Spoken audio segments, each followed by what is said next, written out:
Hello and welcome everyone to the Asia Society Policy Institute's discussion on Nepal in upheaval, what the streets are saying about the nation's future.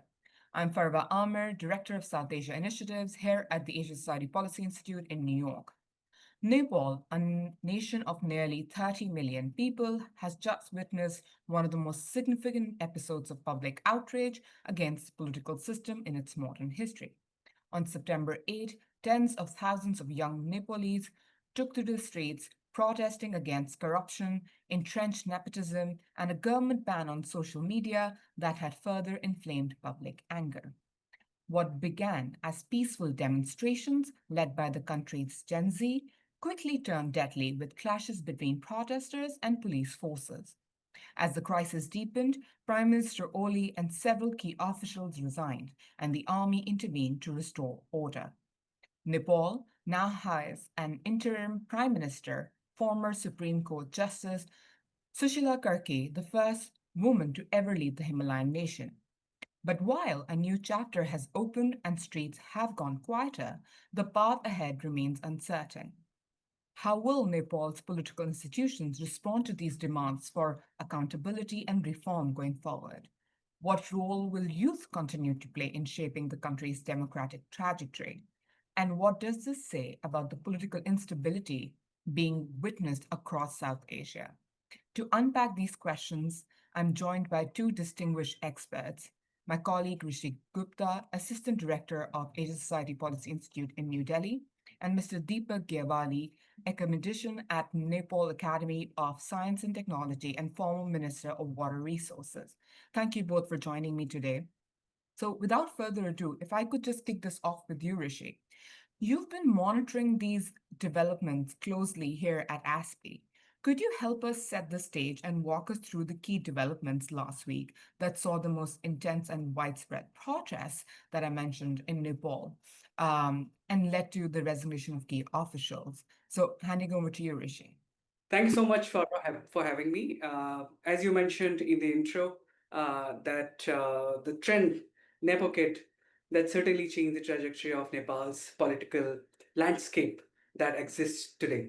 I would say in the last month, in August, Prime Minister Oli had come up with a diktat for the social media platforms there that if you don't register in Nepal, you will be banned in the country, which was seen as a kind of censorship to a lot of youngsters because the companies, the platforms were not given enough time to register. And also, I didn't see a lot of thought process behind it in terms of how they would want to, block it, or they wanted to implement this, order. While social media platforms were not largely consulted, rather they were informed that if you don't register, you will block.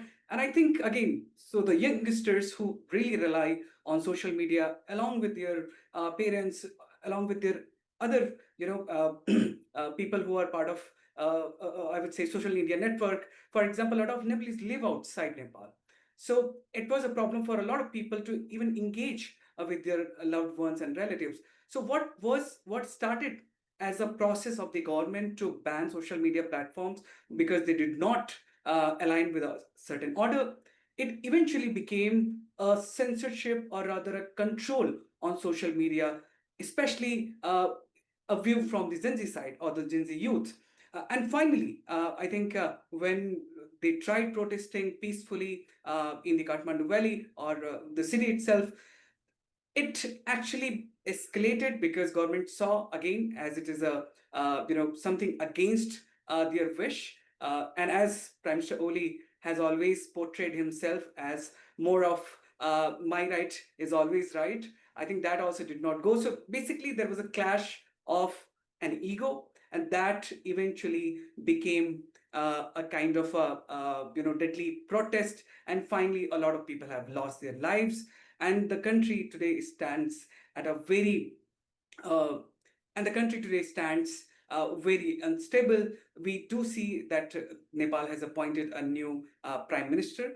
At the same time, that does not guarantee that country will still remain stable, primarily because the government that has been appointed along with three cabinet ministers, constitutionally there is no provision of appointing anybody who is not elected representative in the lower house of the parliament. Mind it, right now the parliament is dissolved. There is no prime minister from the from the previous election. That means the current prime minister is not an elected one, rather appointed. I really have a lot of questions to ask, and under what provisions she has been appointed. At the same time, the ministers that she has appointed, under what provisions they have been appointed. So there are a lot of questions that are coming into the picture, and I think in times to come, it will be even the elections that are expected to happen in next 6 months. They will also be questioned because they will not be conducted by an elected authority. So there are too many questions to be answered. At the same time, I think the country at least is moving towards some peace, which was not the case in the last week, because the army has at least come in between to ensure that there is certain order that exists today. Thank you very much, Rishi. So, what I've understood is that there's semblance of stability setting in, but there is still a lot of uncertainty. And like you said, very many questions remain to be answered. And this goes back to how the country's politics has always been. It's always been turbulent. So if I could turn to Mr. Girwali now, you've both lived the turbulence of this Nepali politics from within the government, having been the Minister of Water Resources of Nepal, and you're now observing it closely from the ground in Kathmandu. Did you see this particular eruption coming? What happened last week? And how do you interpret this new wave of public, especially youth frustration in relation to Nepal's deeper structural challenges, economic inequalities, and governance issues? So, would love to hear your take on it. Over to you. Yeah, to answer your question, in a sense, yes, we did see this coming, but we didn't know when and how. Okay, because the underlying reasons why were pretty obvious. In my interviews in Nepali media and YouTube and all that, I had always over the last 2 years, I think, already likened Nepal to a bus traveling on a winding mountain road. You know, its brakes have failed and its driver is drunk. That's what the country was like. So it's obvious the bus is going to go over over the hill and crash, but you don't know when, how, what collateral damage it will cause to what villages down below on the way. All that was uncertain. But in this particular case, what happened was the trigger or fuse, as you call it, was the social media shutdown. Now, it's really affected people, especially the young people, because their lives depend on it. But even people like me, I couldn't use WhatsApp. And nowadays, every document comes more from WhatsApp and then from emails or other things. Huh? People couldn't use Facebook. I mean, so many things. Huh? So there was that immediate trigger or fuse. And the core demand of the protesters was really about, and the reason for that shutdown was very simple. Okay, the reason was these YouTubers and TikTokers and others. I mean, they had stuff there on the corruption by cabinet ministers, the prime minister, the foreign minister, the home minister, the finance minister, in gory detail. They also had what is called in Nepal the anti-Nepo movement, nepotism it stands for. Huh? So there were pictures of the children of the prime minister, the ministers, all that with, fancy Patek Philippe watches and just about everything. So it was actually a ham-handed attempt to shut this all down. So that was the fuse. But the core demand was end to corruption and impunity. See, we have a case where the prime minister is under scanner because of what's known as the Giribandhu land scam. The foreign minister is under scanner because of what is called the Bhutanese refugee scam, where Bhutanese refugees in Nepal, Nepalese were given false identity as Bhutanese refugees to be resettled in the US. And the foreign minister was heavily involved in this. You had finance minister, home minister involved in all kinds of scams. Okay, but because they were in power, they were not allowing the investigation to move forward. So this was that kind of impunity also. Okay, now that's the underlying tension. However, it goes beyond that. It goes to a flawed constitution. The constitution we had in 2015, made after 10 years of these guys fooling around, has inherent elements of instability. They have mixed it up. They have put elected people and selected people, from proportional representation selected by party honchos in the same body, which means that no majority government can ever be formed. Impossible. Okay, so a party might win 50 or 52% of the seats of the parliament, but because it is there together with the proportional people, proportionally selected, know this thing. There's also a three-party cartel with Congress, UML, and the Maoists. And with them, the corruption in administration, police, judiciary, with party nominations. Even the judges, you have to ask which judge. Did the judge come from the Congress quota or from the Maoist quota or the whatever? So people are not sure you could even get justice because if you got into the wrong judge, you might lose. It has happened in too many cases. So there were many of these things. And finally, the last straw, which is the most biggest underlying straw, is that there's a tremendous economic decline. See, we are a country where more than 30% of the GDP comes from remittances outside. Now, you know that, if any sector of the economy goes beyond 10 to 12%, we have what is called a Dutch disease impact. It's a horrible thing. It comes from the Dutch in the early century last year, discovering gas and things like that. But it does very bad things to the economy. So agriculture is down, industry is just wiped out, and so on and so forth. So on this background, young people also don't have any future here. So every day, at least 3,000, 4,000 people were leaving from the Tribhuvan International Airport for jobs abroad, or young people who finish their school were not willing to go to colleges here, trying to go outside. So this was the overall background against which this eruption occurred.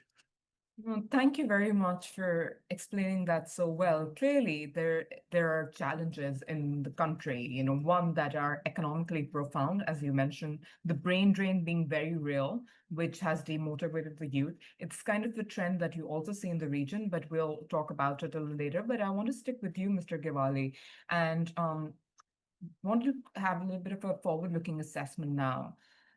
We saw the events of last week, but what will happen next? Do you see the army playing a greater role in the country's politics, though it has largely stayed away from politics since 2008, or now the new interim Prime Minister, Sushila Kirki, as its leader, can help stabilize the situation? Or do you see a prolonged period of political uncertainty and some of the questions that Rishi raised that they'll remain unanswered? Do you agree that a lot of things will remain unanswered? This is actually the start. We are lucky right now since yesterday the curfew was lifted and law and order has more or less been restored. I went for a long walk all through town today just before this. So that is the positive side to it, and people are heaving a sigh of relief. You're getting vegetables in the market and things like that. Okay, this is everyday thing. Yeah? Now, this is the first time the army actually intervened in politics since 1951. Every other army intervention was either directly under the king's order, or through an elected prime minister, in the case of the Maoist insurgency. Okay, but this time there's no king, and the president, who's a Nepali Congress nominee, was against everything of bringing the army or doing anything like that. Now the army had to really step in because things had gone completely out of control. So this is the first time that the army on its own intervened. Okay, and people are grateful for that. There's a very ironic thing going on in Nepal on this debate right now, because over the last 15 or 20 years, there's been a demand that, why do we need an army in Nepal at all? We should just disband it and, use that money for other development works. Nepal is not going to fight China or India. Forgetting the fact that the definition of the state is this monopoly over coercive power, okay, instruments of violence, and army is that instrument. How that is used is through laws, regulations, courts, etc. That's understandable. Now, people who said that are now, coming back saying, my God, we do need the army. This has been a very interesting thing. So yes, it's the first time the army has stepped in politically, but what they demonstrated is tremendous political immaturity. Okay, unlike army in Pakistan and Bangladesh, and when I was in Pakistan, I found out. There's a joke in Pakistan which you probably well know. The army has done it so many times, intervened, that they say that when a coup has to happen by the army knows exactly which politician's house is a wall how high and how long a ladder is needed for that. They have it all stored in their godown. They're well prepared. Bangladesh, I was there recently, invited by the guys who threw Hasina out. And I was surprised to see the army also had intervened, but they were mature enough to step back and take the right decisions and step back. In our case, what happened was both the army and Gen Z, as they are called, the young ones, both had very little political understanding.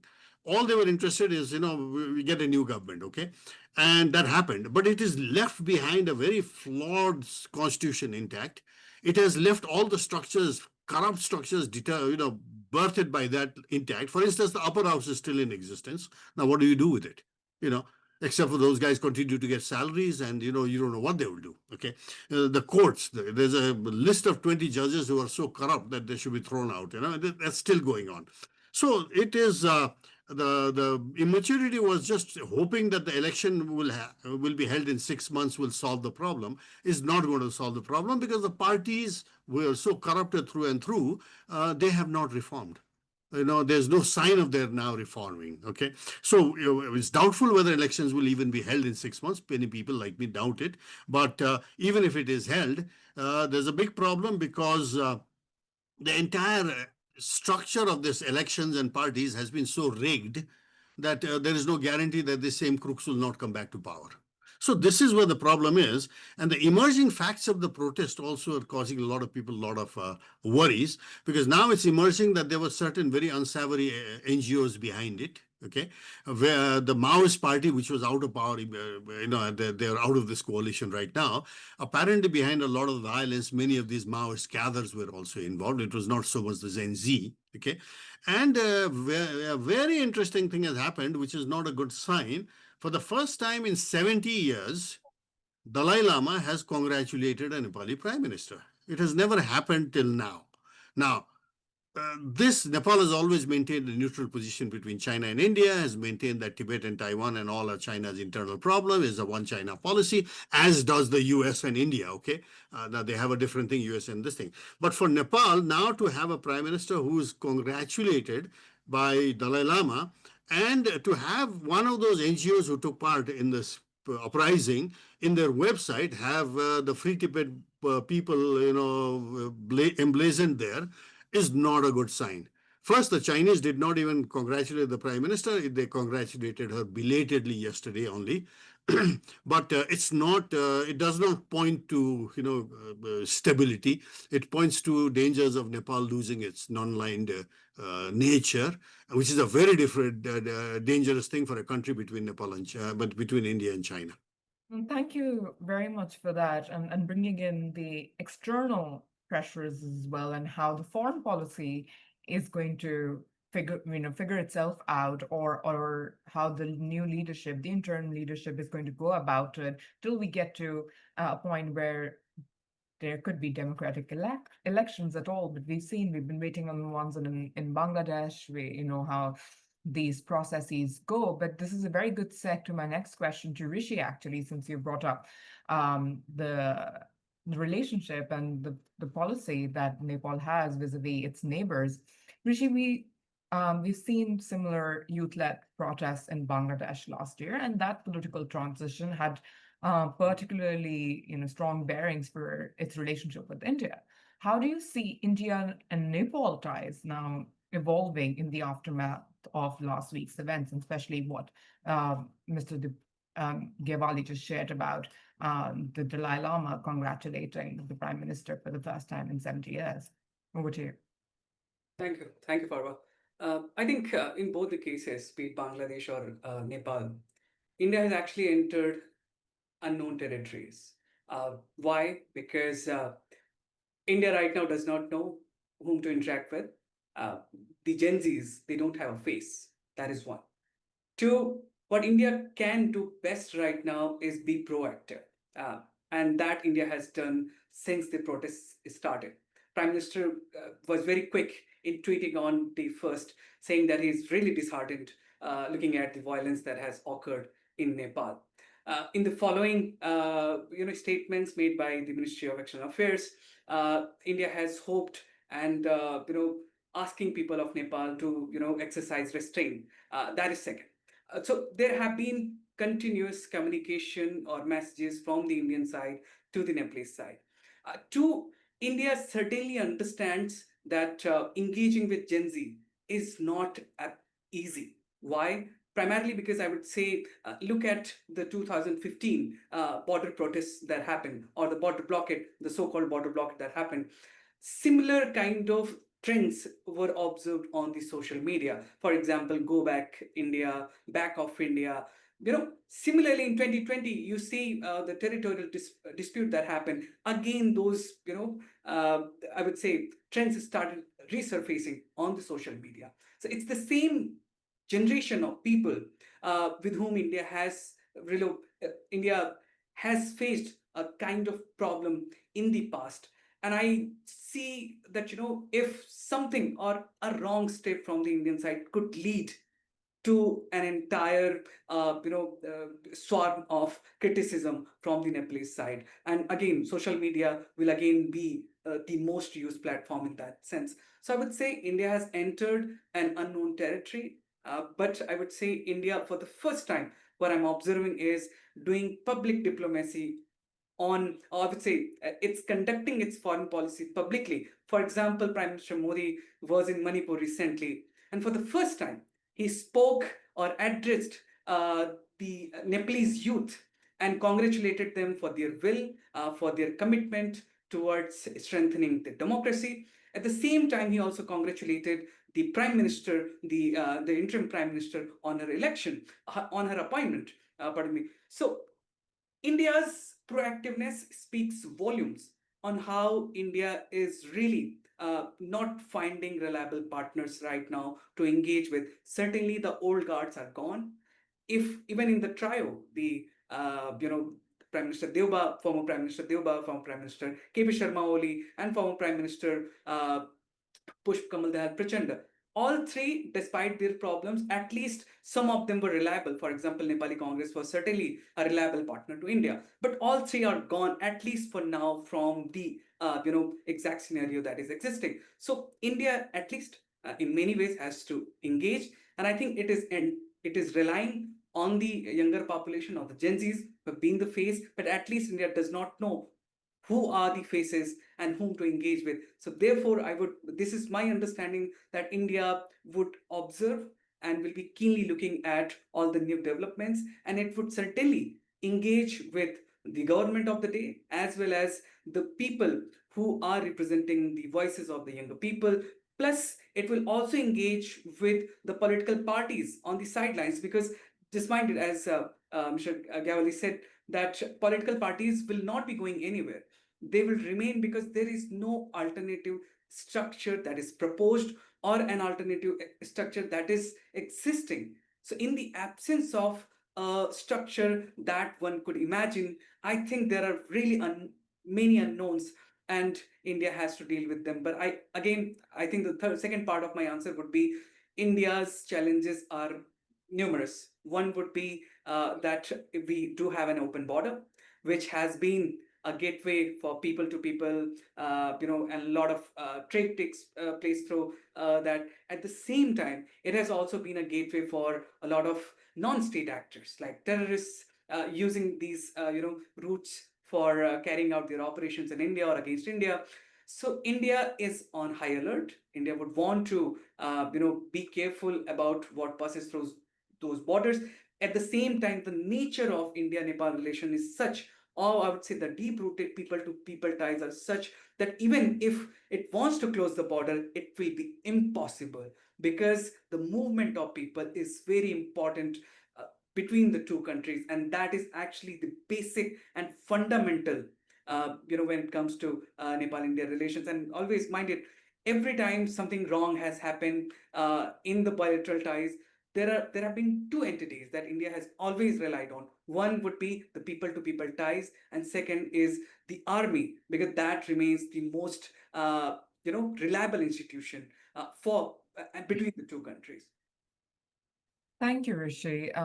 That was great to help us sort of get better understanding of how India is looking at its neighborhood. This has been a challenging time for India's foreign policy altogether, from the neighborhood all the way to its partners across the globe. But what happens next in terms of its neighborhood first policy, with all the political transitions that are happening in its backyard? Of course, a very important point is the China factor, right? Like, how are these countries? We see Bangladesh becoming closer to China in during its interim period and up until its election. We'll see how the new leadership, once the election happens, takes its policy towards India or China. Of course, we have to keep our eyes on how Nepal navigates this. The last time Prime Minister Oli was in China, there was a whole kickoff of BRI cooperation that had happened. So what becomes the future of that kind of economic investment coming in from China? So a lot of this, a lot of it is there for us to monitor and see how the next few months will proceed. And without the institutions or reliable sort of frameworks for comms and coordination, I think it's going to be a challenging time, like you correctly pointed out. Mm, But this is, again, something that is not uh, just simply restricted to Nepal, right? We've talked about Bangladesh, and even, look at Sri Lanka. All have recently seen waves of public anger erupt against governments and political systems that many view as unresponsive to the needs of younger and growing populations, as we discussed in the case of, Nepal's events last week. So these uprisings are no longer isolated episodes, but they seem to kind of reflect deeper currents across South Asia. So, in both of your views, what did these protests tell us about the trajectory of political stability in the region?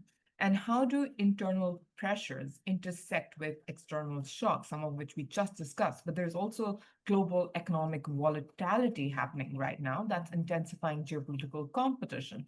So, how do these sort of smaller South Asian states navigate what's happening externally? And meanwhile, they try to shape stability within their own homes. So, if I could come to Mr. Gyawali briefly for this, and then we'll conclude with Rishi. Okay, I was over the last 3 months, I've been in very strange meetings, one in Sri Lanka by the Social Scientists Association of Sri Lanka, and the other in Dhaka just less than a month ago, organized by, I was stunned. I had never heard of this institution, but then, I go there and I find out it's run by people 25 to 30 years old, who are essentially critical in throwing out Hasina. And both meetings had a common theme without knowing each other, that it was about rethinking democracy, rethinking politics, and rethinking geopolitics. Okay, and what one clear message that came out underlying that whole discussion of 3 4 days in both countries was that we have not really thought through our governance system. We have imported a British Westminster model, which works for the British fine. They've got a 1,000-year tradition. They don't even have a written constitution. It works for them. But having imported that here, it has got fundamental fake, elements that don't work, like, elected members of parliaments being also executive ministers. The American system doesn't allow that. As a result, the check and balance gets completely diluted. Okay, it's also everywhere in Sri Lanka and also in Bangladesh. This was talked about, and also by people from Pakistan and India who had come to attend these meetings, that this is a form of democracy without substance. Yes, we have parties, we have elections. India has the biggest election in the world, and so on and so forth. But it is so easily captured by the elites. Okay, that's one thing. The other is political parties have not really developed a proper party culture, and in many places they have become fiefdoms. One big zamindar, and everybody else is a right. Okay, so it's fiefdom and not real parties, and parties are not functioning as decision-making entities of collective nature and so on. Okay, that's the other thing. And the third factor, which is very critical in the case of Nepal, is that over the last 50, 60 years, we were an aid-addicted establishment, foreign aid. Now, in the age of Trump, that's dying. USAID has been shut down. DFID, British DFID was shut down even before that. All the DANIDAs and then FINIDAs and all are also shutting down. So the age of aid is actually ending, or has already ended, to tell you the truth. Okay, but our aid-addicted establishments don't know how to define development without aid. with your own resources and so on and so forth. Okay, so it's and then this emerging multipolar world, it turns out, at least for Nepal, the ones who are really going to have the money is going to be either the Chinese or the Indians. It's their economy that's booming, whereas the ones in Europe are kind of slowing down. So if there is money for development, it's going to come either from China or India. Now we have no idea how this thing works, and as a result, with the economic slowdown that we are also seeing parallelly going on, I think we're in a mess. I'll stop with that. Thank you for that. And it is economically right. A very challenging time for all of the region. Maybe India has it slightly different, but Rishi, over to you. Thank you so much, Farwa. Again, you two sets of questions. One on China factor. I would say we often overstate the China factor in the South Asian region, especially in Nepal and Bangladesh. I would say, don't forget the historical roots always are stronger between India and Nepal or India and Bangladesh. There are problems, but they get resolved in time and space. But I would say China factor is certainly a reality, and it is not going anywhere. What has been in China's benefit is that over the years, it has engaged with different political parties, it has engaged with the youth. I mean, if you look at the Nepalese youth and its willingness to do more with China, comes from the fact that Chinese deliver quickly. Second, you have better educational opportunities. It's a very well organized country. And also, you don't have maybe a kind of a difference that you're not treated differently in China. Certainly, you are a foreigner. But when it comes to India, you are treated as somebody known, at the same time discriminated. So that is one.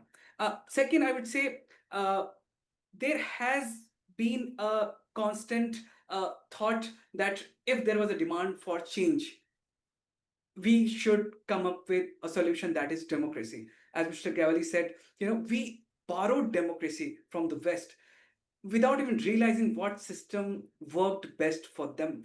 We did certainly, while Nepal's constitution itself is a telling story how it took years.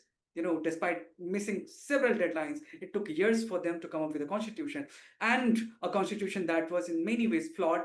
Obviously, there is space for amendments and everything else, but till date, it remains, in a bit of questioning mode, that a lot of people, different ethnic societies, keep questioning about that we are not represented well. Well, that's part of the internal matters that Nepal has to handle.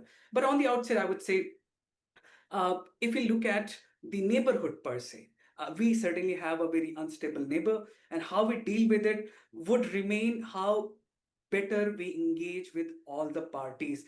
On the foreign policy front, you cannot be following your traditional approach that you have reliable partners like Sheikh Hasina in Bangladesh or Deoba in Nepal. You cannot follow that trajectory. Rather, you have to engage with new actors there. But I think, coming back to what future lies ahead, if I can say in 2 minutes, it's a very unknown, uncertain times for a country like Nepal.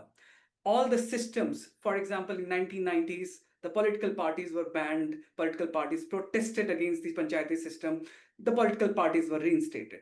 In 2006, there was an outpouring of emotions against the way monarchy was behaving. And then again, you came up with a solution called democracy. At the same time, you did not put in efforts to focus on the basics, that is, to address the menace of corruption that is deeply there in the political institutions or the public institutions, and that will be constant. Doesn't matter which party comes to power, it is not going to be Singapore that quickly. It's a process, and I think everything starts from the human psyche, human need, and until unless that does not change, or the basics are not addressed in terms of reforming the institutions, and there is no dedicated political entity ready to do that or ready to take that risk. Because when you see, Mr. Gavali rightly mentioned that the compulsions of coalition, they do not let any party make a drastic change.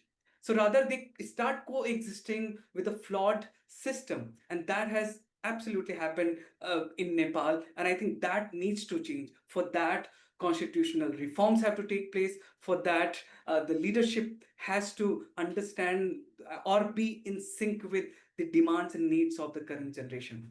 Thank you so much. No, thank you, Rishi. I think, like, we come back to this. There is heavy level of uncertainty that still exists when you're discussing Nepal, but overall in the region, we go into an election year in the region once again next year. They have stated that Bangladesh will hold elections next year. Possibly Nepal may also have elections, and then we'll just reconvene and have this conversation again as to where we are by that time. But we will go through these political transitions in region, but then what do the changing face of leadership, the changing face of sort of the political actors, key political actors in these countries mean for intra-regional relationships, but also how the public, the population, which is rising, has growing demands, is going to take in, or are they going to be sort of vying for greater influence and seat at this decision-making table? Clearly, right? We saw that in Bangladesh, and we're seeing this in Nepal, where either it's the Gen Z, the youth, they want to be at the table, at the decision-making table, where policies are made that impact their future. They want to be stakeholders in that, what impacts them. So how can we develop a democratic framework and governance system where they get to have a say in their future? So it's a long road, and it's a tough one, and it's a sensitive one. And I think we have much to see, but I'm extremely grateful for both of your time. Thank you for joining me today. Thank you for making this conversation extremely enlightening and deeply engaging. And to everyone who tuned in, thank you very much for your time. And please stay connected with the Asia Society Policy Institute. More to come. Thank you.